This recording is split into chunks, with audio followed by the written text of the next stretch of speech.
Your brain is the most powerful weapon in the world. Once you put away your phones and your computers and all that we have nowadays, yeah, it's great. We're up to date. But your brain is the only thing you have when you're going through depression, when you're going through hard times, when you're going through death, real life. You can't Google that, man. You're alone. You're alone. You may have a shrink you're going to, you may have a best friend you're going to, but there's 24 hours in the day where you're alone in this brain, and your brain is talking to you in all kinds of ways, and it wants to control you and pull you in these different pockets. If you can't control your own brain and your brain controls you, you got to tell your brain where you want to go and how you want to go and how you want to get there. You got to control it. If not, it's over. What existed for me was, okay, man, how am I going to make this work?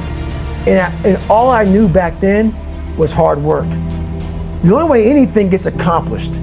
That's all I heard back in those days. You got to work hard. You got to work hard. I'm not getting I can't get this paragraph. I can't remember what the f***'s in this paragraph to pass this test to get in the military. Read again. Still not getting it. Read again. But if you're not getting it, write it out. And that's how I started learning. Okay, well, I gotta write out everything I do. And then write it out again. And write it out again. And guess what happened? I got it. I got it. I can't swim. I'm negative buoyant. Go back again. I can't swim. Go back again. Go back again. Go back again. I got it. I realized if I keep going back and going back and going back until this just becomes, your mind will say, okay, we're gonna figure it out, because he is not going to stop. It's not like I'm gonna try one more time. No, it's just like alarm clock goes off, boop, we're going back. I can't read right, we're going back. I gave myself no way out, and my mind realized that. They said, okay, we're gonna adapt and overcome now. Like a lot of people say, trying hard. Your mind knows, man. It knows this guy's bull me, man. This guy's lying. There's no truth behind it. When I was in Navy SEAL training, people go, how were you there for 18 months? The program was only 6 months long. You were in 3 hell weeks in 1 year. No one's ever done that. How did you do that? I talk about the new norm. When I lived in a $7 a month place when I was growing up for a short period of time, I loved it. I didn't know any different. That was my norm. Once we moved out of that place, we moved to a $236 a month place. I was like, I never want to go back to that little piece of shit. But if you go back to that $7 a month place and you realize this is where I live, this is all I got.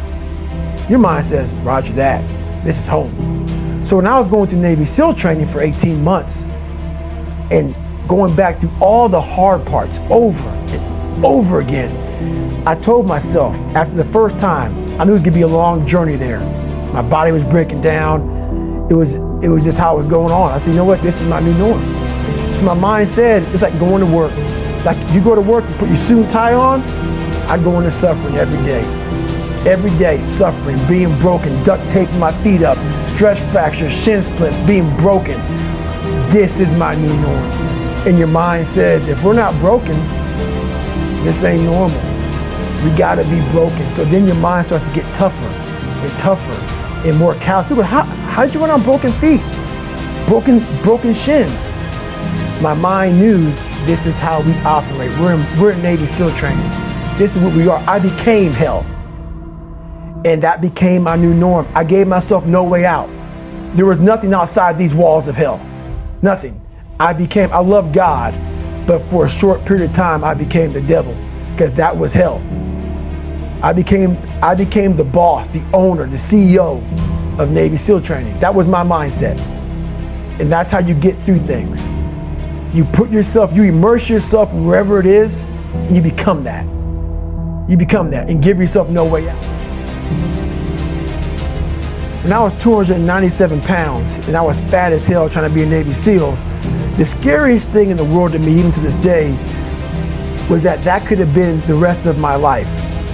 I thought then I was trying hard. That's the scariest thing in the world. I thought then 297 pound, working for Ecolab, spraying for cockroaches, making $1,000 a month. I thought that was me at my 100% potential. Come to find out, a few years later, I wasn't anywhere near that. 106 pounds less, graduated Navy SEAL training, went on to do all these other things.